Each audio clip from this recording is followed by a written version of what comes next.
Assalamualaikum warahmatullahi wabarakatuh. Saya ingin mempresentasikan sebuah materi tentang pasar tenaga kerja dan euro. Sebelum masuk ke materi, perkenalkan nama saya Leni Nuraini dengan NIM 191010550874 dan dosen pengampu Bapak Eko Sudarso STMM untuk memenuhi tugas individu.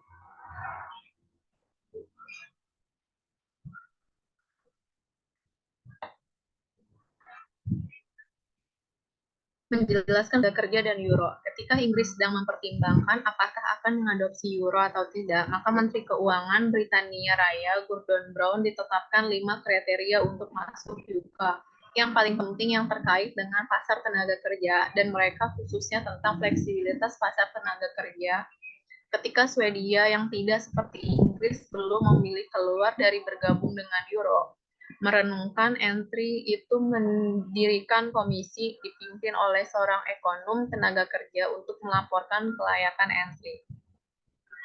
Pasar tenaga kerja. Pengertian pasar tenaga kerja adalah seluruh aktivitas dari pelaku-pelaku untuk mempertemukan pencari kerja dan lowongan kerja, pengusaha, pencari kerja, dan pihak ketiga. Proses terjadinya penempatan dan atau hubungan kerja melalui penyediaan dan penempatan tenaga kerja.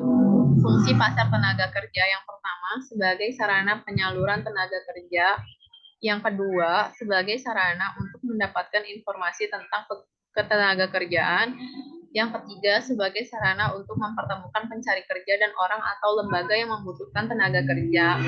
Kondisi pasar tenaga kerja. Kondisi ketenaga kerjaan di Indonesia amatlah kurang dari harapan karena angka pengangguran tinggi, kualitas pekerjaan yang kurang memadai, dan kebijakan pemerintah belumlah cukup untuk mengentaskan para pekerja dari kemiskinan. Euro, definisi euro adalah satuan mata uang yang digunakan secara bersama-sama oleh negara-negara tertentu di Eropa sebagai alat transaksi yang sah oleh otoritas jasa keuangan.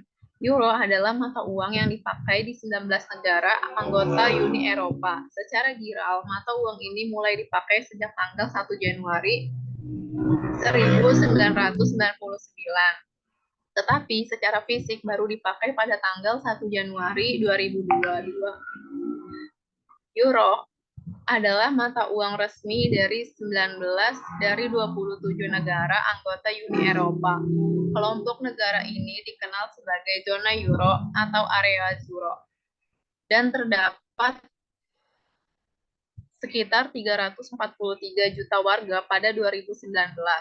Euro adalah mata uang terbesar kedua yang paling banyak diperdagangkan di pasar valuta asing setelah dolar Amerika Serikat. Ada dua alasan penting pasar tenaga kerja. Yang pertama adalah bahwa kekakuan pasar tenaga kerja atau ketidakmampuan pasar tenaga kerja untuk merespon dengan cepat tentang tantangan baru. Yang kedua, agar dapat diimbangi sampai batas tertentu oleh kebijakan moneter dan fiskal. Jika para anggota zona euro memiliki derajat yang berbeda, fleksibilitas pasar tenaga kerja mereka akan membutuhkan kebijakan moneter yang berbeda. Bahkan jika mereka tunduk pada guncangan yang sama, ini bukan dasar yang baik untuk serikat moneter sukses. Pasar tenaga kerja dan euro. Kelakuan pasar tenaga kerja menjadi lebih mahal di dunia yang terintegrasi seperti yang dibuat oleh euro. Dalam dunia yang terintegrasi, ada lebih banyak kompetisi di pasar produk. Hal ini penting di dunia ini bahwa pasar tenaga kerja berada dalam posisi untuk merespon dengan cepat kompetisi ini. Jika suatu negara memiliki lembaga pasar tenaga kerja yang kaku, itu lebih mungkin untuk kehilangan pekerjaan ke mitra ketika pasar output mereka terintegrasi. Biaya institusi pasar kerja yang buruk lebih besar di dunia yang lebih kompetitif. Mengapa pasar tenaga kerja penting untuk euro? Bahwa kelakuan pasar tenaga kerja yang disebabkan oleh berbagai regulasi pemerintah seperti upah minimum provinsi, aturan pesangon, dan aturan perlindungan kerja dinilai sangat memberatkan pengusaha. Berdasarkan alasan tersebut, terdapat rekomendasi agar pemerintah mengurangi perannya dalam bentuk berbagai regulasi di pasar tenaga kerja. Konsekuensinya, para bipatriat, pengusaha, dan pekerja akan menentukan keseimbangan pasar. Ketidakmampuan pasar tenaga untuk merespon dengan cepat tantangan baru dapat diimbangi sampai batas tertentu oleh kebijakan moneter dan fiskal. Jika para anggota zona euro memiliki derajat yang berbeda, fleksibilitas pasar tenaga kerja mereka akan membutuhkan kebijakan moneter yang berbeda.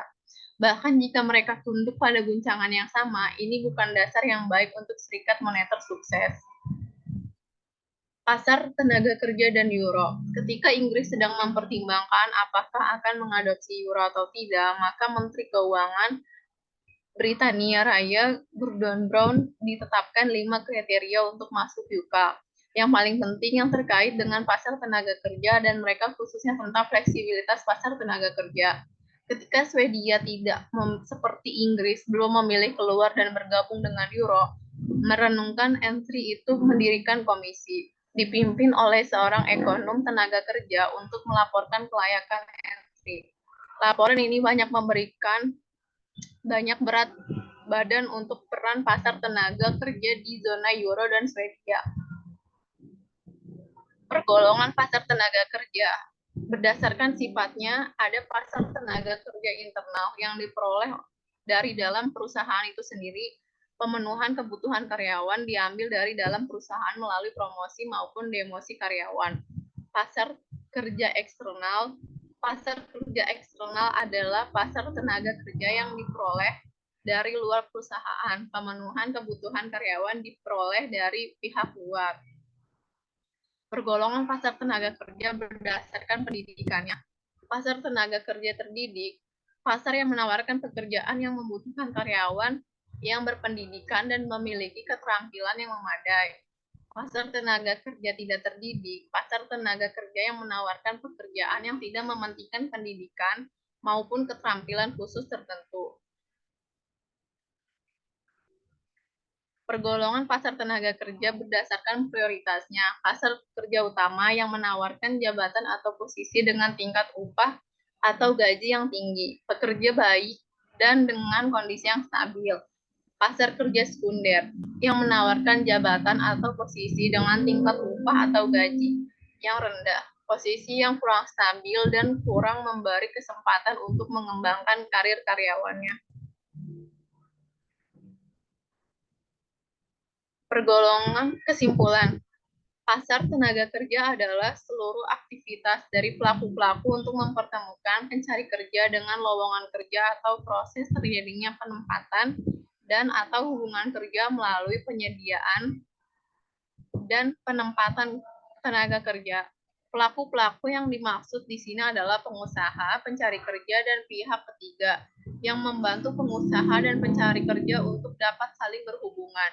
Di Indonesia, penyelenggara bursa tenaga kerja ditangani oleh Departemen Tenaga Kerja, orang-orang atau lembaga-lembaga yang membutuhkan tenaga kerja.